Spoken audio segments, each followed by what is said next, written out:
और कभी भी ये मत सोचना कि अल्लाह ने आपको तकालीफ से गुजारा है तो अल्लाह आपको पसंद नहीं करता।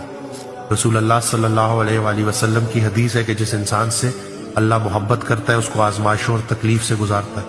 तो आप अपने आप को खुशनसीब समझो कि अल्लाह आपको इन तकालीफ परेशानियों से गुजार रहा है। और बीमार के लिए रसूल अल्लाह सल्लल्लाहु अलैहि वसल्लम की हदीस है, इसका मफहूम है कि अल्लाह ताला अपने फरिश्तों को हुक्म देता है कि मेरा बंदा ये जो बीमारी से गुजर रहा है इसकी एक एक सांस पर नेकी लिखो, वो नेकी जो ये किया करता था जब ये सेहतमंद होता था।